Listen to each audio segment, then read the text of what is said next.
Alam mo ba na meron tayong house and lot na 15,700 monthly sa Pag-ibig at meron ka ng 3 bedrooms, 2 toilet and bath at isang carport. Dito lang yan sa Phase 3, Golden Horizon, 13 Martires, Cavite. Parating na.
Hi!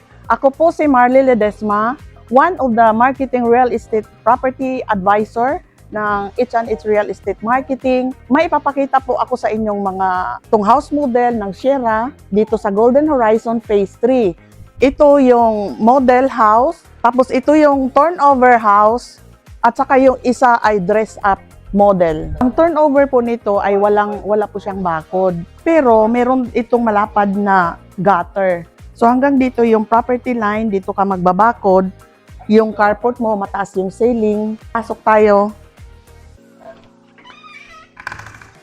Dito po yung living area. Dito po pwede nyo ilagay yung sofa. Ay na to, naka-uning window na. Saka malalaki. Dito naman sa door, ay naka-steel door. Kaya kahit umulan, hindi ito basta-basta nabubulok. May provision na rin tayo ng aircon dito sa baba. Tapos dito yung dining area. Tapos dito sa likod ay naka-sliding window. In case na gusto ninyong mag-expansion, pwede itong tanggalin. Tapos meron din tayong provision para sa exhaust. Exhaust dito sa kitchen. Dito yung provision ng kalan, ng ref. Kitchen, meron naman tayong space dito for expansion para sa inyong service area at saka dirty kitchen. Dito naman sa likod, meron tayong provision para sa service area. Dito yung property line kung saan yung hangganan ng bahay. Dito ay pwede kayong gumawa ng laundry at saka yung dirty kitchen. Tapos meron din tayo ditong space kung meron kayong ilalagay. Tapos may storage area.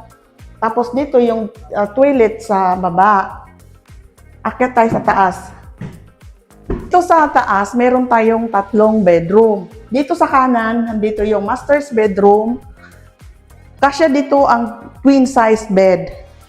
Tapos meron ka pang space dito ng table sa iyong mga laptops. At dito yung cabinet. Dress cabinet. Meron din dito sa kabila. Dress cabinet. Tapos meron tayo ditong toilet and bath sa taas para hindi mo na kailangan bumaba. Dito sa bedroom number 2, kasya dito ang double deck para maraming kung 4 ang inyong anak, 2 dito, 2 din doon sa bedroom number 3. Itong bedroom 3 and 2 ay same size lang. Ang pagkakaiba lang ay meron ditong small balcony.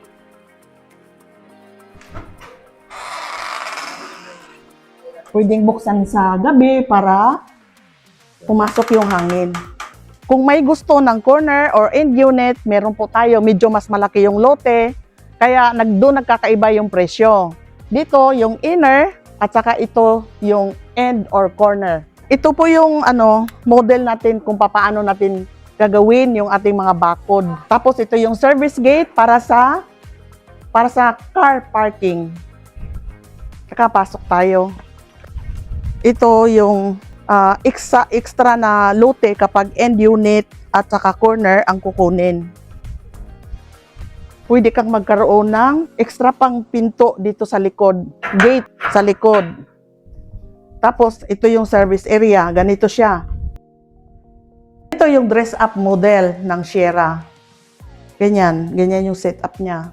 Dito yung living area. Dito yung provision ng dining table, dining area. Tapos yung kung gusto mo pang maglagay dyan ng extra na kung ano ilagay dyan. Tapos dito yung toilet and bath sa baba. Tapos kitchen. Tapos meron siyang awning window. Kasi in case na magluluto ka, kahit hindi mo na i-on yung exhaust. Kasi ano naman siya corner, so may space ka pa sa likod Kung ayaw mo naman lagyan ng bintanya para lumaki yung cabinet sa kitchen, pwede rin. Ngayon, puntahan na natin itong turnover unit. Ganito po siya i-deliver ni Pag-ibig. Ang lot area nito is 54 square meter. Tapos yung floor area, 72 square meter. Tapos, sa turnover, nakatiles na yung flooring sa baba. So, kung gusto nyo magpa-drop ceiling, kasi high ceiling siya, pwede. Kita nyo naman, ang lalaki ng mga bintana para maliwalas yung sala. Tiles na din itong kitchen countertop. Kung gusto ninyong magpagawa ng kitchen cabinet, dito yung provision niya. Kayong dito, gusto nyo, palagyan nyo na ng takip. Tapos may provision na rin siya ng exhaust. At dito rin sa baba, ang provision ng aircon. Dito naman, ang ating toilet and bath. Naka-tiles na.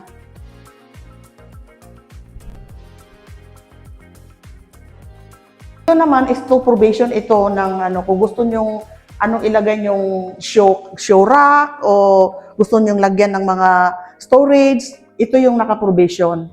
Tara, sa taas. Ito, ang provision dito sa master's bedroom, meron na ring provision ng aircon. Dito sa bedroom number 2, ito naman ang provision ng aircon. Tapos sa bedroom number 3, dito yung provision ng aircon.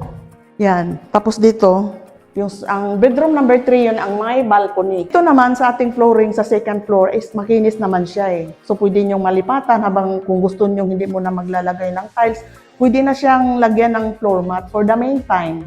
Tapos yan, may nakaabang na rin tayo sa mga ilaw in case na maglagay ng kisame. Tapos meron na rin tayo ditong toilet and bath sa taas para in case sa gabi hindi na sila bababa. Pwede rin ninyong i-customize ito na ang hallway is dito para lahat ng mga bedrooms ay hindi na kailangan papasok pa sa master's bedroom. Diretso na sa toilet and bath. Meron po tayong mga inquiry, mag-message lang po kayo sa akin, si Marley Ledesma. Ilalagay ko po yung number ko sa comment section, doon po kayo mag-message. Salamat!